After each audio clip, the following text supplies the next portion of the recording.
अस्सलाम वालेकुम। तो जैसा कि आपको पता है कि हमारा जो आज का टॉपिक है वो बेसिकली डीप लर्निंग और न्यूरल नेटवर्क्स का है। तो जो बेसिकली डीप लर्निंग है हमारी, वो एक मशीन लर्निंग का जो है वो सबसेट है। तो मशीन लर्निंग की जो क्या कहना चाहिए हमें, ब्लैक है, वो ये होता है कि मशीन लर्निंग जो है वो ज़्यादातर जो है लीनियर स्ट्रक्चर डेटा पे वर्किंग कर रही होती है। तो जैसे कि हमें जो है कोई फेस रिकग्निशन के ऊपर वर्किंग करनी है तो हमें पहले उसको सारा डेटा प्रोवाइड करना होगा। मगर जिस तरह से नॉर्मल मोबाइल्स या फिर लैपटॉप्स के अंदर होता है, उसके अंदर होता है ये बेसिकली कि अगर किसी ने भी कोई ग्लासेस चेंज किए हैं या थोड़ी सी भी हेयर कटिंग चेंज कराई है तो फेस फिर रिकग्नाइज नहीं कर पाता। उसके पीछे भी वजह ये होती है, या तो रिकग्नाइज वो कर लेगा तो उसकी एक्यूरेसी जो है वो 40 to 50% होती है कि वो 40-50% रिकग्नाइज कर पाता है कि भाई हाँ ये वही पर्सन से मिल रहा है या नहीं। यहाँ पर जो है हम डीप लर्निंग यूज़ करते हैं। तो बेसिकली डीप लर्निंग जो है वो एक्यूरेट होती है, और ये जो है वो अनस्ट्रक्चर्ड डेटा पे काम करती है, जैसे कि इमेजेस, वीडियोस और लार्ज साइज ऑफ डेटा के ऊपर भी हम डीप लर्निंग से वर्किंग कर सकते हैं। और डीप लर्निंग जो है वो बेसिकली फोकस्ड होती है हमारे न्यूरल नेटवर्क्स के ऊपर। और हमारे पास जो है वो बेसिकली न्यूरल नेटवर्क्स का जो कॉन्सेप्ट है वो हमारे ब्रेन की जिस तरह से वर्किंग होती है उससे मिमिक किया गया है। तो बेसिकली सेम फंक्शन तो नहीं होता ब्रेन से, बट उसका जो आइडिया है, इंस्पिरेशन है, वो ब्रेन से ली गई है। और इसी के अंदर हमारे पास जो न्यूरल नेटवर्क के अंदर न्यूरॉन्स होते हैं, जो बहुत सारी न्यूरॉन्स का जो एक नेटवर्क बनता है जिसको हम न्यूरल नेटवर्क कह रहे होते हैं। आर्टिफिशियल न्यूरल नेटवर्क ज़्यादातर कह रहे होते हैं, या एएनएन, दोनों एक ही चीज़ है। ओके, तो यहाँ पर एक छोटा सा इंट्रोडक्शन है बायोलॉजिकल न्यूरॉन्स। हमारी फील्ड तो नहीं है बायोलॉजी से रिलेटेड, बट हम ये देखना चाह रहे हैं कि किस तरह से इंस्पिरेशन इसकी ब्रेन की न्यूरॉन से ली गई है। तो उसके अंदर होता ही है कि जैसे कि आप यहाँ पे दिख रहा है, यहाँ पे डेंड्राइट्स हैं जो कि बेसिकली इनपुट लेते हैं, और फिर उसके बाद यहाँ पर प्रोसेसिंग होती है, और लास्ट में जो एक्सॉन टर्मिनल है यहाँ से दूसरे न्यूरॉन को आउटपुट जाता है। और या फिर अगर ये लास्ट आउटपुट वाला न्यूरॉन है तो हमें यहाँ से जो भी रिएक्शन होता है वो पता चलता है। तो ये बेसिकली हमारे ब्रेन के अंदर न्यूरॉन्स हैं। अच्छा, यहाँ पर जो न्यूरॉन्स का स्ट्रक्चर है हमारे पास, ओके, तो यहाँ से स्टार्ट करते हैं कि बेसिकली जो हमारा न्यूरल नेटवर्क है उसके अंदर 3 डिफरेंट टाइप्स ऑफ लेयर्स होती हैं। सबसे पहले होती है हमारी इनपुट लेयर, जिसके अंदर हम इनपुट भेजते हैं। और फिर हमारे पास कुछ हिडन लेयर्स होती हैं जो ज़्यादातर हम डिस्कस नहीं कर रहे होते। कहीं आपको यहाँ पे इस तरह से भी दिखेगा कि इनपुट है देन आउटपुट है, क्योंकि ये बीच में जो हाइड होती है, और बेसिकली जो सारी डेटा की प्रोसेसिंग हो रही होती है वो इसी लेयर के ऊपर होती है, hidden layer. Okay, wait a minute, share नहीं हूँ।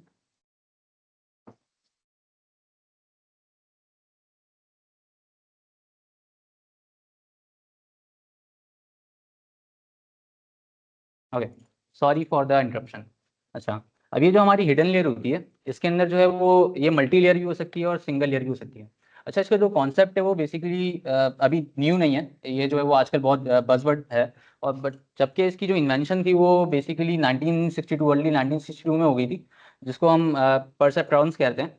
और अच्छा, एक जो न्यूरल नेटवर्क है सिंगल लेयर का, उसको हम जो है वो परसेप्ट्रॉन कह रहे होते हैं। मल्टी लेयर परसेप्ट्रॉन को हम न्यूरल नेटवर्क कह रहे होते हैं बेसिकली। तो इसके अंदर जो हमारे पास वर्किंग है एएनएन की, वो इस तरह से होती है कि हमारे पास जितने भी इनपुट्स हैं, जैसे कि एक अनरियलिस्टिक एग्जांपल मैं यहाँ पे डिफाइन करूँगा। उसके अंदर होता ये है कि आपको डिग्री लेनी है तो वो 3 फैक्टर्स पे डिपेंड करती है। सबसे पहला तो ये है कि डिग्री लेने के बाद आप अ, पैसे कमा सकते हैं, नहीं कमा सकते। सही है। सेकंड एग्जांपल ये है कि सेकंड फैक्टर ये है कि डिग्री लेने के लिए जो रिसोर्सेज चाहिए वो आपके पास होने चाहिए। और थर्ड, कि डिग्री लेना आसान है या नहीं। तो अगर इसके जो वेट्स हैं वो इस तरह से डिफाइन हो सकते हैं कि अगर डिग्री करने के बाद आपको जॉब नहीं मिलती और आप पैसे नहीं कमा सकते, तो चाहे डिग्री आसान भी हो करना या फिर आपके पास रिसोर्सेज हों, ये दोनों चीज़ें अगर आपके पास हों भी और आपको पैसे नहीं मिल रहे, तो लाजमी बात है कोई डिग्री करने के लिए नहीं आएगा। तो सबसे जो ज़्यादा वेट है वो बेसिकली सबसे पहला फैक्टर है कि you will have to earn money after degree. तो इस तरह से जो है वो हमारे वेट्स डिफाइन होते हैं, और ये शुरू में जो है वो रैंडमली डिफाइन होते हैं और बाद में वेट जो है वो अपडेट होते रहते हैं। वो बैक प्रोपगेशन का पार्ट है जो कि शहीद बाद में एक्सप्लेन करेगा। अच्छा, फिर उसके बाद जो हमारे पास एक फार्मूला होता है जिसके ऊपर हमारे न्यूरल नेटवर्क वर्किंग कर रहे होते हैं, जिसमें स्लाइड में डिफाइन किया हुआ है कि जो हमारे वेट्स हैं और जो इनपुट्स हैं उनके प्रोडक्ट का सबमिशन और एक बायस, एक कांस्टेंट होता है, जिससे हम एडजस्ट करते हैं हमारे आउटपुट को, और आउटपुट जो है वो हमारे डिपेंड करता है एक्टिवेशन फंक्शन पे, जो वो आगे भी हम डिफाइन करेंगे। ओके, तो यही स्टेप जो है वो इन स्लाइड्स के ऊपर लिखे हुए हैं, और इसके साथ हमारे पास जो मैथ बिहाइंड है, जो मैंने भी फॉर्मूला एक्सप्लेन किया, तो उसके जो वो कंपोनेंट्स होते हैं एएनएन में जो यूज़ होते हैं वो यहाँ पे डिफाइन होते हैं। तो सबसे पहले हमारे पास इनपुट्स आते हैं। तो इनपुट हमारे पास जिस तरह से मैंने अभी ये 3 फैक्टर डिफाइन किए हैं, तो ये तो बूलियन वैल्यू है कि अब या रिसोर्सेज आपके पास मौजूद हैं या नहीं, तो ये ट्रू फॉल्स में जाएंगे। बट मल्टीपल लेवल्स के जो है वो इनपुट्स यहाँ पे डिफाइन किए कर सकते हैं। ओके, सेकेंडली वेट यहाँ पे डिफाइन होते हैं कि एक जो फैक्टर है या एक जो डेटा है उसका कितना इन्फ्लुएंस है हमारे आउटपुट पर। ओके, तो अब ये वेट जो है वो हर आउटपुट के बाद जब हम न्यूरल नेटवर्क ट्रेन कर रहे होते हैं, तो उसके बाद एडजस्ट होते हैं और ये हमारे लॉस को मिनिमाइज करने की कोशिश कर रहे होते हैं। ओके, तो उसके बाद जो बाइस है वो बेसिकली एक कांस्टेंट वैल्यू होती है, और इसको हम नेगेटिव ऑफ थ्रेशोल्ड कह सकते हैं। थ्रेशोल्ड बेसिकली क्या है? ओके, तो अब जैसे मैंने एक सिनेरियो आपको बताया, अब इसका जो आउटपुट आता है वो 0 से 10 के दरमियान कहीं भी आए, तो हमने एक थ्रेशोल्ड सेट कर लिया कि अगर इसका आउटपुट 5 आया या ग्रेटर देन 5 आया, तो मैं जो है वो डिग्री कर सकता हूँ, डिग्री ले सकता हूँ। और अगर लेस देन 5 आया तो बेसिकली फिर मैं डिग्री नहीं करूँगा। तो इस थ्रेशोल्ड को अगर हम नेगेटिव करें, ये बेसिकली ये जो कैलकुलेशन है हम इसके अंदर इसको एडजस्ट करते हैं, ताकि हमारा जो आउटपुट है वो जो हमारी ट्रू वैल्यू है उसके करीब करीब है। Then the summation function, same function जो हमने प्रीवियसली डिफाइन किया था, उसके अंदर ये होता है कि वेट और प्रोडक्ट का समीशन, और उसके अंदर जो बाई साइड होता है वो वैल्यू जाती है फिर हमारी एक्टिवेशन फंक्शन पे। ओके, देन हमारे पास आउटपुट्स हैं, और आउटपुट जो है वो हमारे पास अनलाइक मशीन लर्निंग जिसके अंदर हमारे पास जो है वो लीनियर आउटपुट्स आते हैं। न्यूरल नेटवर्क बेसिकली इसीलिए यूज होते हैं कि हमारे पास जो आउटपुट है वो नॉन लीनियर वे के अंदर भी, क्योंकि सारी प्रैक्टिकल एप्लीकेशंस में ज़रूरी नहीं है कि लीनियर ही आउटपुट हमें मिले। तो इसके लिए डिफरेंट एक्टिवेशन फंक्शंस होते हैं जो कि सही डिफाइन करेंगे। अगेन मैं इस टॉपिक पे नहीं जा रहा। ओके, मैं ये डायग्राम से एक्सप्लेन कर देता हूँ थोड़ा सा, और कि ये जिस तरह से x1 x2 ये सारी हमारी इनपुट लेयर है। देन हर इनपुट का इंडिविजुअल एक वेट होगा कि उसका इन्फ्लुएंस क्या है बेसिकली। देन हमारे पास समीशन एंड बाइस है, और फिर एक्टिवेशन फंक्शन है। और एक्टिवेशन फंक्शन के बाद ये जाएगा आउटपुट लेयर पर, और आउटपुट लेयर के बाद भी मज़ीद 2 चीज़ें हैं जिसके अंदर ऑप्टिमाइजेशन और लॉस फंक्शन है, जो कि आगे इंट्रोड्यूस करेंगे। Okay, Shaheer, over to you. Thank you so much.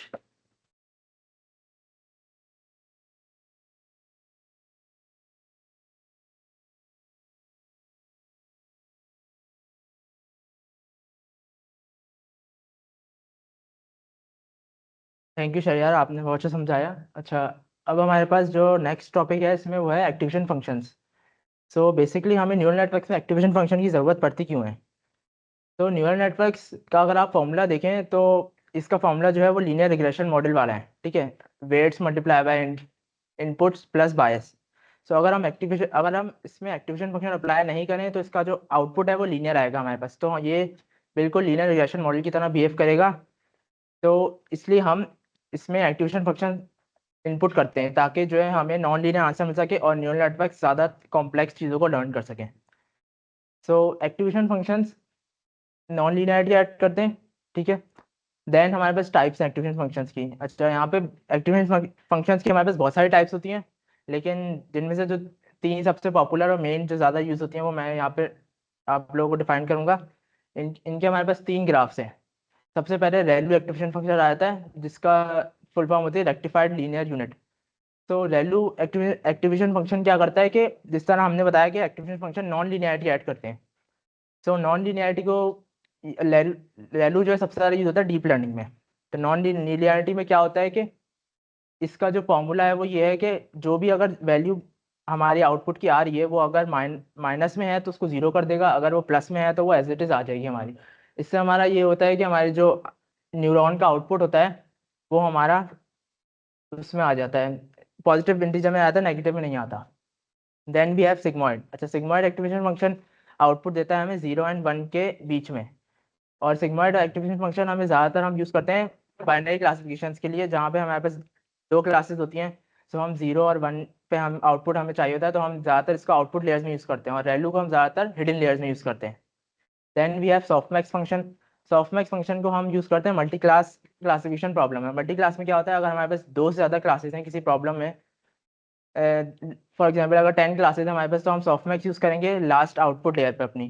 तो सॉफ्टमैक्स क्या करता है, वो सिग्मोइड की तरह काम करता है, लेकिन वो हमें प्रोबेबिलिटीज़ में आंसर देता है 10 डिफरेंट, वो आंसर देगा पॉइंट्स में 0 से लेकर 1 तक, जिनका समीशन हमें 1 ही मिलेगा। तो हमें जिसकी सबसे ज़्यादा प्रोबेबिलिटी होगी वो वाली हमारी कैटेगरी, हम उसको अपना आउटपुट मानेंगे। Then we have loss function. अच्छा, अब हमने न्यूरल नेटवर्क अपना ट्रेन कर लिया, हमने इसमें एक्टिवेशन फंक्शन अप्लाई कर दिया लेयर में। अब जैसे ही हम आउटपुट लेयर पर पहुंचते हैं, अब हमें लॉस फंक्शन, लॉस कैलकुलेट करना होता है, लॉस या कॉस्ट फंक्शन भी कहते हैं इसको। तो लॉस हमें कैलकुलेट इसलिए करना होता है ताकि हम चेक कर सकें हमारा न्यूरल नेटवर्क ने जो आउटपुट प्रिडिक्ट किया है वो कितना अच्छा है, हमें उसको कितना ज़्यादा एनहेंस करना है। तो लॉस फंक्शन बेसिकली क्या करता है, जो हमारा प्रेडिक्टेड आउटपुट होता है उसको, और जो हमारा एक्चुअल आउटपुट, हम जो हमारा ट्रेन डाटा का होता है, टेस्ट डाटा का होता है, उन दोनों को कंपेयर करता है आपस में, एंड देन उससे हमें मैट्रिक्स बताता है कि हमारी एक्यूरेसी कितनी है मॉडल की। तो लॉस फंक्शन की हमारे पास डिफरेंट टाइप्स हैं, जिसमें सबसे ज़्यादा यूज़ होता है mean squared error loss function, जो रिग्रेशन प्रॉब्लम्स के लिए यूज़ होता है हमारा, जो प्रेडिक्टेड आउटपुट और एक्चुअल आउटपुट का मीन स्क्वायर्ड एरर लेता है। Then we have binary cross entropy. Binary cross entropy जो लॉस फंक्शन होता है, वो क्या करता है कि जो हमारी बाइनरी क्लासिफिकेशन प्रॉब्लम्स है उसका लॉस कैलकुलेट करने में हेल्प करता है हमें। Then we have categorical cross entropy. ये हमारा मल्टी क्लास क्लासिफिकेशन वाली प्रॉब्लम में हमें लॉस फंक्शन, लॉस कैलकुलेट करने में हेल्प करता है। ऑप्टिमाइजर। अच्छा, हमने जब लॉस कैलकुलेट कर लिया और हमें पता है कि हमारा मॉडल अच्छा परफॉर्म नहीं कर रहा, तो हम इसको ऑप्टिमाइज कैसे करें, इसको बेहतर कैसे करें। तो इसके लिए हमारे पास एक तरह के फंक्शन होते हैं जिनको हम कहते हैं ऑप्टिमाइजर्स। तो ऑप्टिमाइजर्स का बेसिकली काम क्या होता है, ऑप्टिमाइजर्स लॉस लॉस फंक्शन के आउटपुट लेते हैं और वो फिर जो है हमारे वेट्स और बायस को अपडेट करते हैं ताकि हमारा नेक्स्ट टाइम, नेक्स्ट लूप में जो हमारा वो है लॉस कम आए वो। अच्छा, ये कैसे करते हैं, तो ये करते हैं बैक प्रोपगेशन की हेल्प से। और हमारे पास ऑप्टिमाइजर फंक्शंस की जो टाइप्स हैं उसमें ग्रेडियंट डिसेंट हमारे पास सबसे ज़्यादा यूज़ होता है, और एडम भी हमारे पास जो बहुत पॉपुलर है। ग्रेडियंट डिसेंट में बेसिकली हम अपने हर उसका हम अपने हर सारे वेट्स का ग्रेडियंट मालूम करते हैं एक एक लेयर का, एंड देन हम उसको मिनिमाइज करते हैं ताकि हमारा लॉस जो है कम से कम हो सके। अच्छा, बैक प्रोपगेशन। बैक प्रोपगेशन में हमारे बेसिकली होता क्या है कि ये नाम से पता चल रहा है बैक, तो जब हम हमारा लॉस कैलकुलेट हो जाता है तो हम बैक प्रोपगेशन परफॉर्म करते हैं। उसमें क्या होता है कि मॉडल आउटपुट लेयर से एक एक करके हर लेयर पे जाता है, एंड देन हर लेयर के वेट्स का ग्रेडियंट मालूम करते हैं वो, एंड देन ग्रेडियंट का स्लोप जितना स्टीप होगा उतना ज़्यादा जो हमारा इजीली लॉस कम होगा। तो हमारे पास हर उसका ग्रेडियंट मालूम करते हैं। अच्छा, बैक प्रोपगेशन के पीछे हमारे पास हमारी कैलकुलस और डेरिवेशन पूरी परफॉर्म हो रही होती है, जो कि बहुत ज़्यादा मैथमेटिक्स, इसलिए मैंने यहाँ पे नहीं शो करी। बैक प्रोपगेशन में हम ग्रेडियंट्स कैलकुलेट करते हैं, एंड देन हमारे पास ऑप्टिमाइजेशन एल्गोरिथम्स उस बैक प्रोपगेशन को यूज़ कर, उसके ग्रेडियंट्स को यूज़ करते हुए ऑप्टिमाइजर से वेट्स और बायस अपडेट्स करते हैं हमारे। एंड देन नेक्स्ट लूप चलता है, और नेक्स्ट लूप में हमारे पास क्या होता है कि लॉस कम आता है, और देन हम फिर से ये लूप चलता रहता है जब तक हमें अपना सेटिस्फाइड आंसर ना मिल जाए। ओके। देन बैक प्रोपोर्शन की वर्किंग में अगर हम थोड़ा डिटेल में चल जाएं तो इसमें जैसे कि है हमारे पास कि हमने मीन स्क्वायर एरर का लॉस फंक्शन यूज़ किया है यहाँ इस प्रॉब्लम में। सो अगर हम देखें तो आउटपुट लेयर से हमने पहले लॉस कैलकुलेट किया, देन हम बैक गए लास्ट लेयर पे, आउटपुट से पहले वाली जो हिडन लेयर है, ठीक है। देन हमने उसके उसके वेट्स के ग्रेडियंट्स मालूम करे, देन हम उससे पीछे गए, and then at the end हम सबके ग्रेडियंट्स मालूम करके एक कैलकुलस का चेन रूल यूज होता है इसके लिए, हम उसके जरिए से ग्रेडियंट मालूम करते हैं, एंड देन हम उनके वेट्स अपडेट करते हैं, और हम ये पता लगाते हैं कि कौन से वेट को कितना अपडेट होना है, कौन सा वेट हमारे किस लॉस पे कितना इंपैक्ट कर सकता है। बिकॉज अगर हम कोई ऐसा वेट अपडेट कर देंगे जिससे लॉस पे कोई इंपैक्ट ही नहीं पड़ा, तो हमारा नेक्स्ट टाइम भी लॉस सेम ही आएगा। तो इसलिए हम बैक प्रोपोगेशन ऑप्टिमाइजर्स को साथ यूज़ करके अपने मॉडल को लर्न करते हैं। और न्यूरल नेटवर्क्स की सबसे अच्छी बात यही है कि इनमें बैक प्रोपोगेशन होती है, और सबसे मेन एल्गोरिथम है न्यूरल नेटवर्क्स का। तो इसके बगैर न्यूरल नेटवर्क्स बिल्कुल भी इतनी ज़्यादा अधूरी है, क्योंकि न्यूरल नेटवर्क्स की सबसे अच्छी बात यह है कि खुद लर्न करती है। हम इसको डाटा दे देते हैं, हम कोई इसको सेट ऑफ रूल्स नहीं बताते, ये बैक प्रोपोगेशन के थ्रू खुद लर्न करती रहते हैं डाटा को, and then at the end हमें एक सेटिस्फाइड आउटपुट मिल जाता है। अच्छा, अब हमने सारी चीज़ें बात कर ली, अब इसको हम एक जगह पे कर देते हैं कि एक न्यूरल नेटवर्क का लूप चलता कैसे है। तो हम सबसे पहले क्या करते हैं, अपने इनपुट लेयर्स को डाटा प्रोवाइड करते हैं, ठीक है। देन हम फॉरवर्ड पास करते हैं। फॉरवर्ड पास में क्या होता है कि हर लेयर में, फॉरवर्ड पास में ये होता है हर लेयर में इनपुट जाता है, उसमें वेट्स ऐड होते हैं, उसमें बायस ऐड होता है, एंड देन उसका आउटपुट में हमें एक्टिवेशन फंक्शन लगता है, एंड देन वो उसका आउटपुट नेक्स्ट लेयर का इनपुट बन जाता है। इस तरह ही वो करते करते लास्ट लेयर तक पहुंच जाता है। जैसे ही लास्ट लेयर का आउटपुट निकलता है हमारे पास, देन हम लॉस कैलकुलेट करते हैं, और फिर ये फॉरवर्ड पास वाले फंक्शन में ही लॉस कैलकुलेट हो जाता है।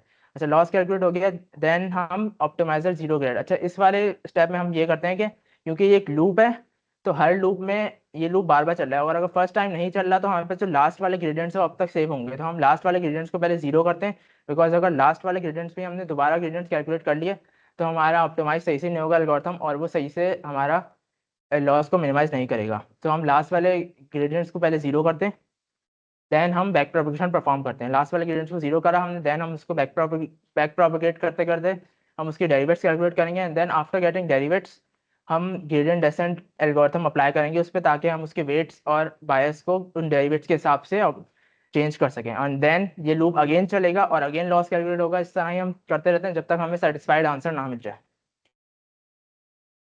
अच्छा, वर्क फ्लो। अच्छा, तो अब हमने थ्योरी की बात कर ली, थोड़ा कोड की बात भी कर लेते हैं। सो न्यूरल नेटवर्क्स के लिए हमारे पास दो मेन जो है हमारे पास फ्रेमवर्क्स हैं, पायटॉर्च और टेंसरफ्लो। ठीक है, जिसमें सबसे ज़्यादा वाइडली यूज पायटॉर्च होता है, सो मैं इसलिए पायटॉर्च की बात करूंगा फिलहाल।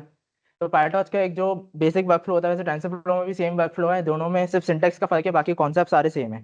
तो पायटॉर्च के वर्क फ्लो में सबसे पहले है कि हम अपना डाटा रेडी करेंगे, हमारा जो भी डाटा है जिसमें हमारे पास इमेजेस हो सकती हैं, टेक्स्ट हो सकता है, उन सबको रेडी करेंगे, उनको न्यूमेरिकल फॉर्म में करेंगे। डिफरेंट तरीके होते हैं हमारे पास न्यूमेरिकल फॉर्म में करने के, एंड देन हम उसको टेंसर्स में कन्वर्ट करेंगे। अब टेंसर्स में कन्वर्ट करने का हमारे पास ये होता है कि जो पायटॉर्च होता है ये टेंसर्स में काम करता है। टेंसर्स होते हैं, टेंसर्स असल में एक डाटा टाइप होती है, जिस तरह हमारे पास मैट्रिसेस होते हैं, एरेज होते हैं, उस तरह टेंसर्स एक डाटा टाइप होती है। और न्यूरल नेटवर्क ज़्यादा टेंसर पे काम करते हैं, बिकॉज इन पे कंपटीशन करना हमें फास्ट भी होता है और ज़्यादा आसान भी होता है। तो टेंसर्स में हम कन्वर्ट करेंगे सबसे पहले अपना डाटा, चाहे वो इमेज हो, टेक्स्ट हो या ऑडियो, हम उसको टेंसर में कन्वर्ट करते हैं। देन जब हमारा डाटा रेडी हो जाएगा, जब हम अपना मॉडल या तो बिल्ड करेंगे, या हमारे पास प्री ट्रेन मॉडल भी बहुत सारे अवेलेबल होते हैं पायटॉर्च पे, तो हम प्री ट्रेन मॉडल को उठा सकते हैं। अच्छा, अगर बिल्ड करने की बात करें तो हम सबसे पहले ट्रेनिंग लूप बिल्ड करेंगे, जैसा लास्ट स्लाइड में बताया, ये ट्रेनिंग लूप हम बिल्ड करेंगे कि हम डिसाइड करेंगे कौन सा मॉडल उठाना है हमने, कौन सा फंक्शन लॉस फंक्शन लेना है, कौन सा ऑप्टिमाइजर यूज़ करना है, और कौन सा एक्टिवेशन फंक्शन यूज़ करना है। ये सब डिपेंड करता है हमारी प्रॉब्लम पे। अगर हमारे पास बाइनरी क्लासिफिकेशन प्रॉब्लम है तो हम लॉस फंक्शन में हम जो है बाइनरी क्रॉस एंट्रोपी यूज़ करेंगे, एंड हम जो लास्ट हमारा एक्टिवेशन फंक्शन होगा उसमें सिग्माइड यूज़ करेंगे। और इस तरह हम हिडन लेयर्स में तो ज़्यादातर रेलू ही इस्तेमाल होता है। देन हमने ये कर लिया, अब देन हमारी बारी आती है मॉडल फिट करने की। मॉडल यानी ट्रेन होगा, फिट का मतलब ट्रेन है, तो हम मॉडल को डाटा देंगे एंड देन मॉडल से आउटपुट प्रिडिक्ट करवाएंगे। ठीक है, फिर वैल्यूएट करेंगे जो प्रिडिक्ट आउटपुट आया है वहाँ पर सही है नहीं है, नहीं है तो फिर हम इंप्रूव करेंगे एक्सपेरिमेंटेशन से इंप्रूव करने का मतलब है कि हम हाइपर पैरामीटर्स को ट्यून करेंगे। हाइपर पैरामीटर्स इसमें वो पैरामीटर्स होते हैं जो कि हम खुद से ही सेट करते हैं न्यूरल नेटवर्क्स के लिए, और हम उनको चेंज करके अपने मॉडल को ट्यून करते हैं ताकि हमें अपना डिजायर्ड आउटपुट मिल सके। तो हाइपर पैरामीटर्स यहाँ पे डिफरेंट होते हैं, जिसमें ईपॉक्स हो गया, लर्निंग रेट हो गया, एंड इस तरह के और हाइपर पैरामीटर्स होते हैं जो कि हम खुद ट्यून करते हैं, एंड देन उसको ताकि हमारा मॉडल बेहतर हो सके, देन हम आखिर में सेव और उसको रीलोड भी कर सकते हैं जब हमें नेक्स्ट टाइम ज़रूरत पड़े।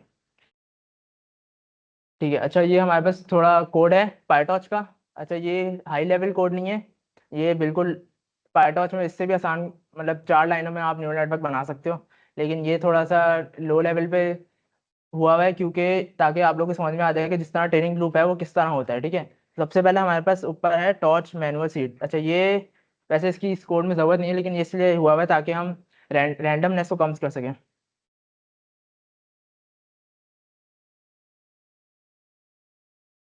ठीक है, अच्छा टॉर्च मैनुअल सीड हमने यूज़ किया हुआ है। मैनुअल सीड का मतलब ये होता है कि हम ताकि हम रैंडमनेस को कम कर सकें। फॉर एग्जांपल मैंने कोई यहाँ पे पैरामीटर्स इनिशियलाइज करा है रैंडमली, और वही पैरामीटर्स आपको भी चाहिए, लेकिन आपके पास वो नहीं आएंगे जब तक हम मैनुअल सीड को सेट ना कर दें। तो अगर यही 42 सीट पे मैंने काम किया यहाँ पे और आप काम करेंगे तो सेम हमारे में पैरामीटर्स मिलेंगे। तो ये हमने मैनुअल सीड सेट कर दिया। ठीक है, देन हमने ईपॉक्स सेट कर दी। ईपॉक्स क्या होता है? ईपॉक्स होता है कि डाटा पे कितनी बार एक बार लूप करेगा हमारा न्यूरल नेटवर्क। तो हमने इसको सेट किया कि 200 टाइम्स ये डाटा पे चले। ठीक है, इसको हम अपने हिसाब से सेट कर सकते हैं। अगर हमें 200 में अच्छा आंसर नहीं मिला तो हम और बढ़ा सकते हैं या मिनिमाइज भी कर सकते हैं अगर ज़्यादा टाइम ले रहा है लर्निंग करने में। तो देन हम इसके ट्रैक करेंगे कि ईपॉक काउंट, लॉस वैल्यूज़ और टेस्ट लॉस वैल्यूज़। अच्छा, हमारे पास अब ट्रेनिंग लूप आ जाता है।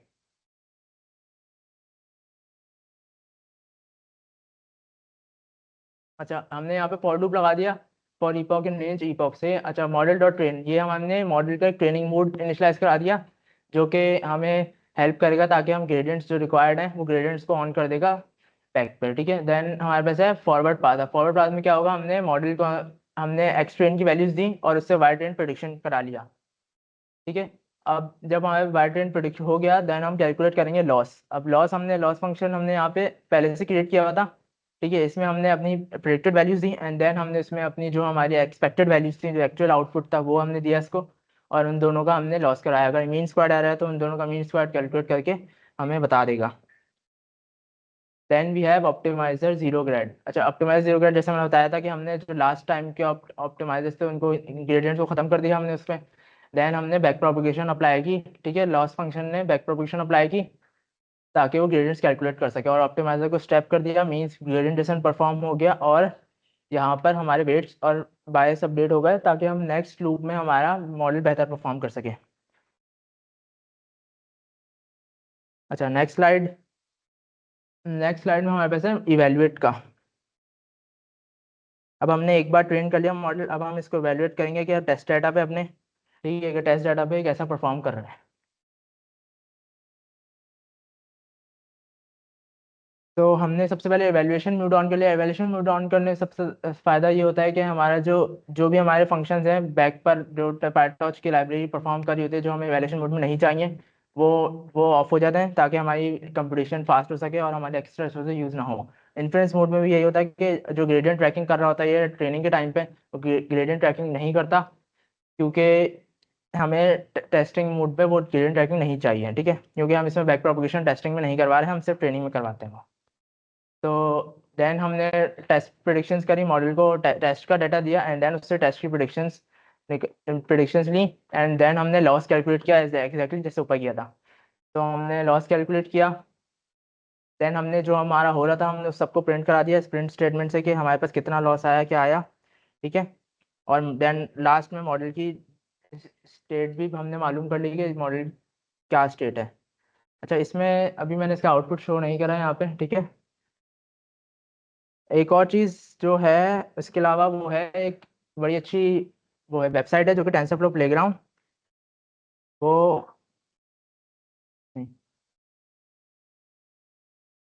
डिक्शनरी से वो मॉडल की स्टेट बताएगा कि मॉडल के वेट्स क्या हैं, पैरामीटर्स क्या हैं। नहीं, वो मैंने ऐड नहीं करी आउटपुट वाली, उसमें सिर्फ प्रिंट स्टेटमेंट से आ रही हैं। हाँ, चलिए यार यार वो खोलो ना टेंसरफ्लो प्लेग्राउंड, टाइम तो इतना बचा, क्या करें, खत्म कर देंगे। टेंसरफ्लो प्लेग्राउंड खोल लो। तो यार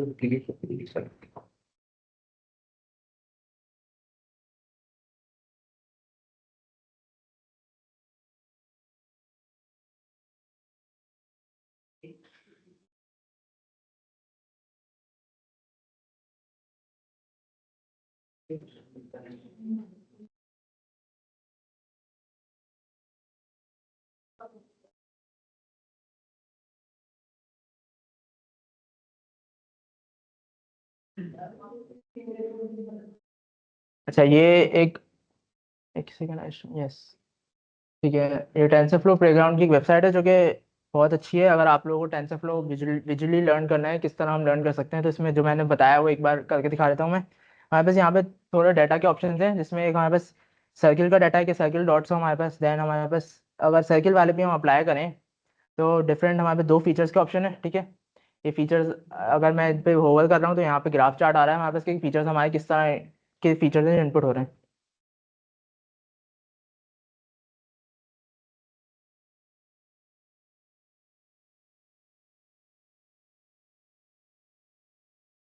फीचर्स किस तरह के हमारे पास आ रहे हैं, ठीक है। अच्छा, अब हम इसमें अपने हिसाब से हिडन लेयर्स के न्यूरॉन रख लेते हैं, 5 न्यूरॉन्स हम सेट कर लेंगे एंड देन आउटपुट लेयर के 2 न्यूरॉन्स, ठीक है। अच्छा, फंक्शन यहाँ पे एक सेट होंगे ऊपर। अभी हम इसमें फंक्शन लीनियर रखते हैं और देन लीनियर के साथ नेक्स्ट वैल्यू करके हम लीनियर और वैल्यू का डिफरेंस देखेंगे, उनमें कितना डिफरेंस आ रहा है आउटपुट में। हमने फंक्शन सेट कर दी, लर्निंग रेट भी हमने 0.03 सेट करा है और हमने इसको स्टार्ट करते हैं, ठीक है। अच्छा, यहाँ पे जो ये नंबर है ये ईपॉक्स बताएगा कि हमें कितने ईपॉक्स में हमारा क्या वो हो रहा है, ठीक है। सो अगर हम इसको स्टार्ट करें, देन यहाँ पे अगर राइट साइड पे ग्राफ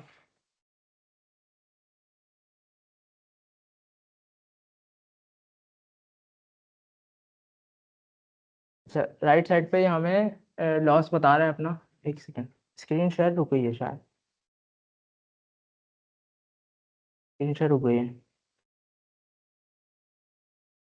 हाँ सही है, सही है, सही है। थोड़ा थोड़ा।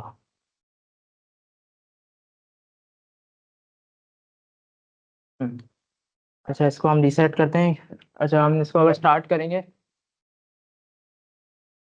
तो हमारे पास ये ईपॉक्स कैलकुलेट हो रहा है यहाँ पे, और यहाँ पे हमारा लॉस का ग्राफ आ रहा है कि हमारा लॉस कितना जा रहा है। टेस्ट लॉस देखें 0.50%। 50% का मतलब है हमारे पास बाइनरी प्रॉब्लम है, तो ये सिर्फ गैस कर रहा है, लर्न नहीं कर रहा कुछ। तो 50% की गैस सही लग रहा है, 50% गैस सही नहीं लग रहा है, तो ये सिर्फ प्रोबेबिलिटी आ रही है। यहाँ पे कोई लर्निंग नहीं हो रही, बिकॉज हमने लीनियर एक्टिवेशन फंक्शन अप्लाई किया है और ये साइकिल की प्रॉब्लम है। ये हमें इसमें अपना नॉन लीनियरिटी चाहिए ताकि हम इसको सही से परफॉर्म करें। तो अगर हम एक्टिवेशन फंक्शन को रेलू पे सेट कर दें एंड देन अगर हम इसी सेम न्यूरल नेटवर्क से हम परफॉर्म करें, ठीक है, तो आप देखें फ़ौरन से कि हमारा जो ग्राफ है टेस्ट लॉस का वो नीचे आ चुका है। हमारा लॉस बिल्कुल एग्जैक्टली ये हमारा फिट हो चुका है मॉडल। अच्छा इसके अलावा अगर हम इसका ही साइज बड़ा कर दें हिडन लेयर्स का, तो और ज़्यादा अच्छा परफॉर्म करेगा ये।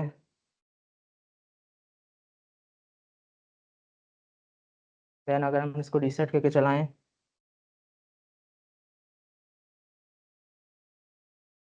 तो मतलब 125 ईपॉक्स में हमारे पास 0.02 टेस्ट लॉस आ चुका है। यानी ये बहुत जल्दी ही फिट हो चुका है, बिकॉज बहुत इजी प्रॉब्लम थी ये न्यूरल नेटवर्क्स के लिए। अगर इसको ही हम स्पायरल वाली पे अप्लाई करें सेम लेयर को और वैल्यू ही लगाएं हम, तो ये भी बहुत जल्दी ही हो जाएगा। लेकिन स्पायरल थोड़ा सा कॉम्प्लिकेटेड है, इसलिए ये टाइम ले रहा है। लेकिन वक्त के साथ साथ देखें आप, इसमें चेंज आ रहा है एंड देन ये फिट हो रहा है इस पे। अगर हम इसके ईपॉक्स चलने दें इसी तरह ही। अच्छा इसको इसको वो करने फास्ट करने का एक जो हमारा मेथड होता है, हम लर्निंग रेट बढ़ा दें तो हमारे पास थोड़ा और जल्दी ये यस कन्वर्ज हो जाएगा। तो हम इसको रीसेट करते हैं देन लर्निंग रेट बढ़ा के चेक करते हैं।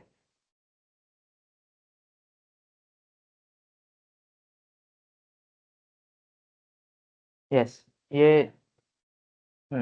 अपना इनपुट का शायद ऑप्शन नहीं है इसमें, उन्होंने बस आपको टेस्ट के लिए दिया हुआ है कि आप प्ले कर सकते हैं।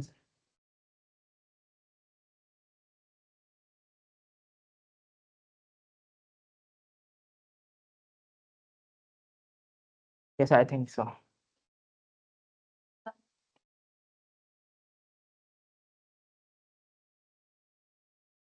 तो ये हो गया यहाँ पे।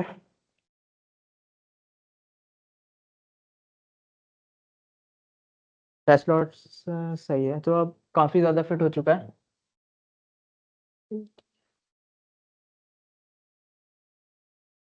ठीक है, तो इसके अलावा अगर हम इसमें और कौन सा डाटा हमारे पास अवेलेबल है, अगर इसी को हम इस वाली प्रॉब्लम पे करें तो शायद वैल्यू इतना अच्छा फिट ना हो। ओके वैल्यू ने इस पर भी अच्छा फिट कर दिया है। इसको अगर लीनियर से हम ट्राई करें इस वाली प्रॉब्लम को,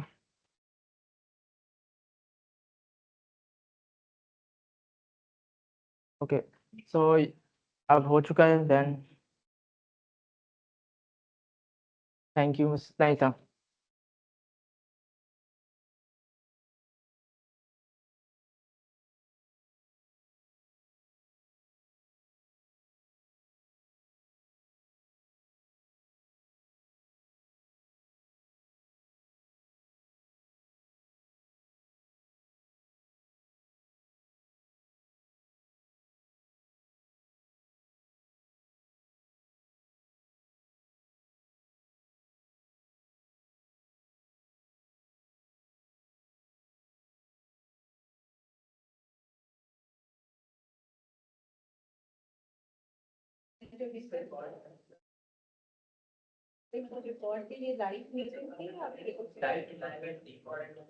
अभी भी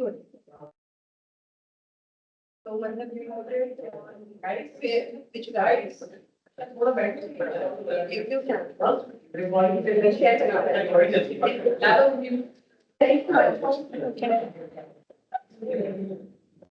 What an inspiring and insightful session. Thank you so much, Shahid Jamal and Sayyid Shahryar Ali, for sharing your knowledge and expertise. Thank you, everyone here who has joined us today for this session. We are extremely happy that you are here to gain some knowledge and learning opportunities. In the future, we will also conduct this type of learning opportunities, this type of sessions to help to grow your skills and expertise. Thank you all here to joining us today. Stay connected with AI Society through Instagram and LinkedIn profile. Thank you, everyone. It's time to say goodbye. Have a nice day. Allah Hafiz.